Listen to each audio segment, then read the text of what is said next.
Todo mundo ok aí? Caio é só treinador, você tá caindo jornalista também? Tá, o negócio tá difícil, hein?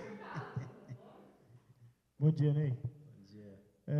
Fez um trabalho ali com diversas modificações, pelo menos de início, né? Você já vai confirmar? Não, ainda vai esperar um pouquinho, tem mais um treinamento que você vai fazer lá em Florianópolis, mas a princípio um time bastante modificado. A gente trabalhou ontem também uma outra possibilidade.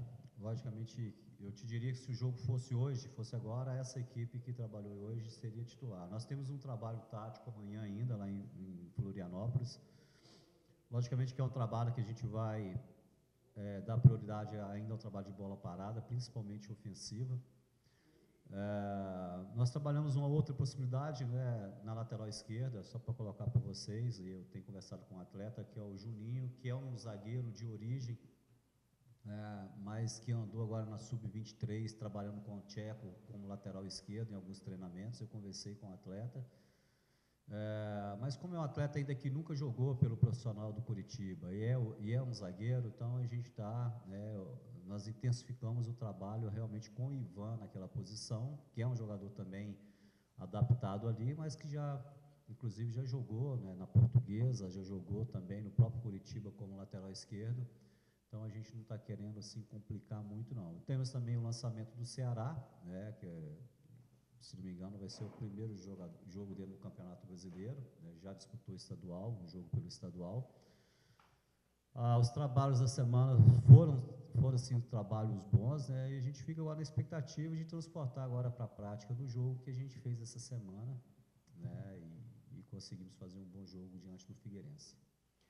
É muito do adversário, a formação do Curitiba, especificamente lá contra o São Paulo, eram 3 volantes. Hoje, se for pensar assim, o João Paulo já não é tão um 5 assim, mais um 7. Pela característica do teu adversário lá em Florianópolis, um jogo que o Curitiba pode jogar para cima, buscar efetivamente a vitória fora de casa. Eu gostaria que você falasse a respeito da volta do Keyson, uma aposta sua que já era para ter acontecido, inclusive, há 2 rodadas atrás. Bom, em relação à formação da equipe, o meu princípio básico é sempre pegar no nosso potencial. Mas, logicamente, que a gente estuda o adversário, em alguns momentos você pode ter uma situação ou outra que você muda a sua equipe em função do adversário, né? Nesse jogo específico agora, a gente tem, né, a falta de alguns jogadores, né? Então, a mudança, ela é uma mudança, em alguns momentos, obrigatória. E você tem depois 2 caminhos, né? Você trabalha com a equipe um pouco mais ofensiva, que é o que a gente vai fazer para esse jogo contra o Figueirense, né? A gente já quer começar um jogo trabalhando com a marcação alta, que a gente chama, né? E para isso a gente quer trabalhar com jogadores com mais características ofensivas, né? Eu queria só voltar no jogo contra o São Paulo. Nós não jogamos com 3 volantes, né? Então, a gente tem no elenco alguns jogadores que fazem função diferente. O Isael, ele trabalhou aberto do lado direito do campo, né? Então, em alguns momentos, isso se confunde, né? Que é normal, principalmente na cabeça do torcedor. Em alguns momentos, o jogador de origem, ele é o zagueiro, ele pode jogar de volante, por exemplo, e passa a imagem que você está jogando com 3 zagueiros. Na realidade, o posicionamento dele é de volante, né? Eu me lembro muito bem quando eu lancei o Lucas Claro aqui no Curitiba, jogando de lateral esquerda, em alguns momentos no início se confundia, falando que o Curitiba estava jogando com 3 zagueiros, né, um 3-5-2. Na realidade, ele jogava como lateral esquerdo e dessa forma ele conseguiu o seu espaço na carreira de atleta profissional, e hoje ele está até fora do país, né? Vamos usar o Lúcio, que é o meia, né? Todos nós conhecemos o Lúcio como meia, trabalhando como volante, juntamente com o João Paulo. Logicamente que do lado desses jogadores a gente vai ter a sustentação ali dos meias, né? O Esquerdinha, né? O Galhardo, que vão ajudar a recompor o setor do meio de campo ali. E em relação ao Keirson, é um jogador que eu já venho conversando com esse atleta há alguns momentos, né? Em alguns momentos queria utilizá-lo, mas conversei com o atleta, ele achava que não estava no momento ainda. E na semana passada, eu optei por não levá-lo para o jogo contra o São Paulo, para ele realmente terminar esse ciclo de preparação com a nossa comissão técnica que chegou aqui. Essa semana nós forçamos o trabalho com ele dentro de campo com bola, ele correspondeu muito bem, emocionalmente, né, parece que está muito preparado para o jogo, e é um jogador que todos nós conhecemos o talento que ele tem, a qualidade, né? Cabe agora, né, entrar dentro de campo, né, e fazer aquilo que ele sabe fazer e que fez muito bem durante a semana em treinamentos. Então, logicamente, existe uma expectativa enorme do Keirson jogar, suportar o jogo na parte física, na parte clínica, que é um jogador que teve muitas lesões na carreira, e porque me parece que emocionalmente ele está preparado muito para o jogo. O conceito do Keirson é fazer o primeiro tempo, né, e no intervalo a gente conversar com esse atleta que está muito tempo parado. Se no intervalo, depois do intervalo, se vai mais um pouco, se é melhor poupá-lo para não correr risco de lesão, principalmente muscular, mas é um jogador que vai iniciar a partida. Ô, Ney, como que você tem trabalhado com teus jogadores? Porque o Coritiba hoje tem 9 pontos, ele, na pior das hipóteses, teria que virar o turno aí com 19 a 20 pontos, né? Para não ficar numa situação ruim. São poucos jogos agora para terminar esse primeiro turno. Não por culpa tua, obviamente, até porque você perdeu, por exemplo, o Elton Paulista, o Rafael Lucas, que seria a grande aposta do time na temporada, não deu a resposta. Você, por exemplo, na 14ª rodada, está lançando o Keirson como atacante. Então, como é que você projeta esse momento, não com a torcida aqui, numa entrevista, mas com os teus jogadores, naquela conversa antes do treinamento? Por exemplo, o que você está projetando em termos de pontuação ainda nessa primeira etapa? Olha, em relação ao momento, eu vou usar essa palavra sua, é justamente a palavra que eu estou usando com os nossos atletas. Nós temos que entender o momento que o Curitiba passa, né? E a gente está num momento agora que não adianta simplesmente jogar bem, a gente está precisando de vencer, está precisando de somar pontos, né? E a cobrança maior, não só dos jogadores, nossa, também da comissão técnica, é isso. Essa semana, inclusive, a gente fez uma reunião só com os componentes da comissão técnica, para a gente entender e passar para quem não está entendendo ainda o momento que o clube vive, né? Porque o campeonato de pontos corridos, em alguns momentos você se agarra ao campeonato, ele é longo, mas nós já estamos na 14ª rodada, estamos há muito tempo, há muitas rodadas trabalhando nas zonas de rebaixamento. Tivemos uma grande oportunidade de 2 jogos dentro de casa de somar 6 pontos e não tivemos a competência para somar os 6 pontos diante da Ponte Preta e do Joinville, né? A gente perdeu essa oportunidade e a gente vem para mais um jogo agora fora de casa. Nosso índice fora de casa horrível, muito abaixo, né? Com apenas se não me engano, 1 ponto, né, um jogo fora de casa, que foi o jogo contra o Atlético aqui na Arena. Então, todos esses detalhes a gente vem conversando com os atletas, passando todas as informações, cobrando em treinamento.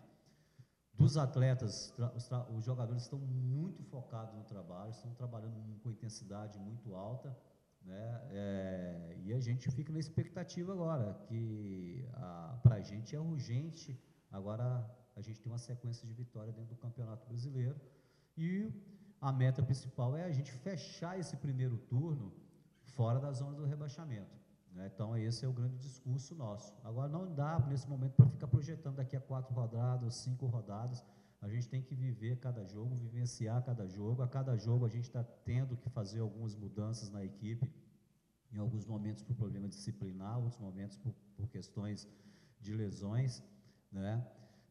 Essa semana vai ser a próxima semana atípica, que a gente tem ainda um compromisso no meio da semana, que é a Copa do Brasil, que é uma competição que nós vamos lutar intensamente para passarmos para a próxima fase. A gente já discutiu isso com vocês aqui, que eu, como treinador, acho que é mais interessante você continuar dentro de uma Copa do Brasil do que entrar num torneio internacional, onde o desgaste de viagem ele é enorme, né, aliado aos jogos. Então, a gente está passando esse momento para os atletas, né, para que todo mundo fique ligado, né, e consciente do que a gente está passando. Então, né, a gente está conseguindo, assim, pelo menos em treinamento, que os atletas se apliquem, né, motivados, né, nos nossos treinamentos, e a gente espera agora que isso possa ter agora um reflexo nos jogos com vitórias. Ô Ney, você até pode já ter falado, mas a opção, pelo menos no treinamento do Keirson no ataque ali, é devido à semana, é uma aposta de você para o Keirson no ataque ao lado do Marcos Aurélio nessa partida? Não, eu queria tirar a palavra aposta. O Keirson, na minha opinião, ele não é uma aposta, é um atleta que ele já é conhecido, é um atleta que na sua carreira vem sofrendo muito com lesões, é um jogador que desde quando eu cheguei aqui, eu venho conversando com o atleta na necessidade, né, de ter essa parceria, na recuperação da carreira do atleta e ao mesmo tempo na ajuda técnica que ele pode dar ao clube para sair da situação que nós nos encontramos.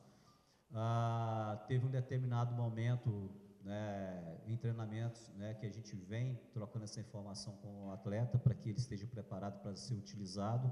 No jogo contra o São Paulo, optei por não levá-lo para a viagem, para que ele ficasse aqui em preparação para esse jogo contra o Figueirense. A gente conversou muito sobre isso, e o Norberto também entrou nessa mesma pauta, já colocando claramente que os dois entrariam jogando contra o Figueirense. Então, eles estão praticamente trabalhando há 10 dias, sabendo que ele tem esse compromisso de entrar jogando contra o Figueirense. Então, clinicamente, né, fisicamente, o jogador está recuperado, emocionalmente parece que ele está muito bem, porque o treinamento que ele fez, os treinamentos que o Keirson fez durante a semana foi muito bom, de alta intensidade.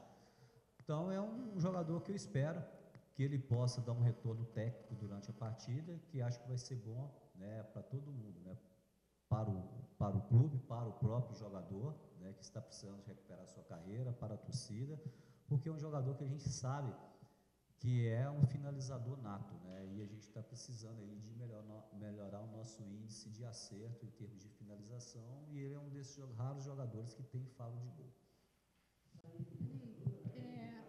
O Coxa teve em 9 jogos, ele acabou saindo atrás, levando um gol ainda no primeiro tempo e perdeu 8 deles.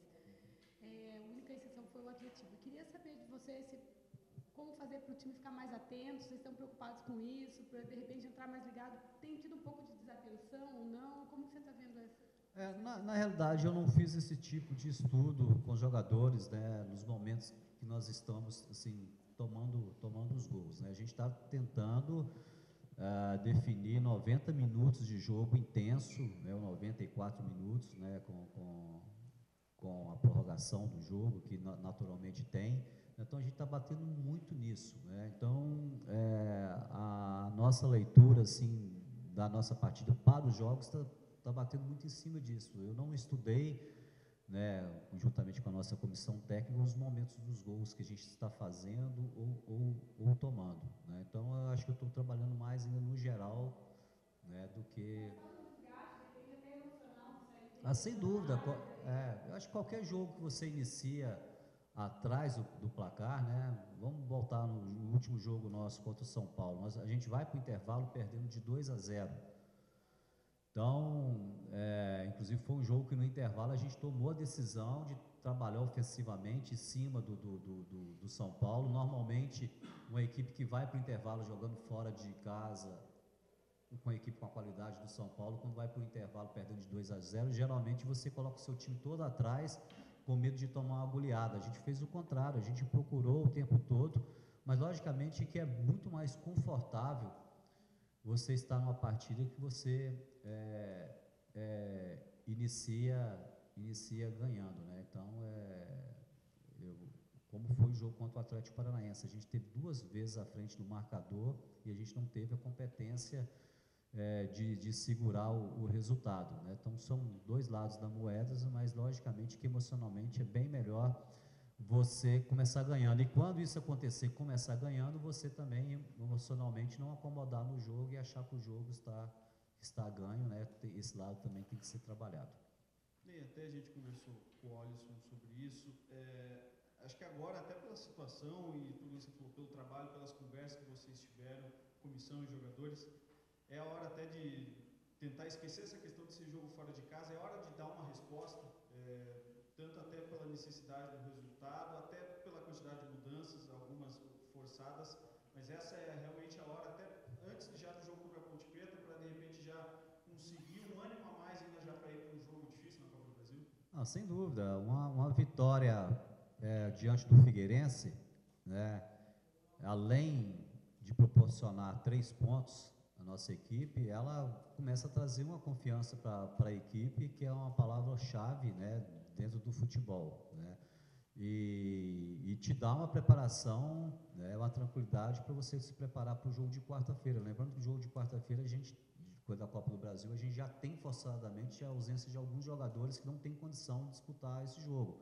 No caso do Lúcio Flávio, né, o Marco Aurélio, o Esquerdinha, né, então, o Paulinho.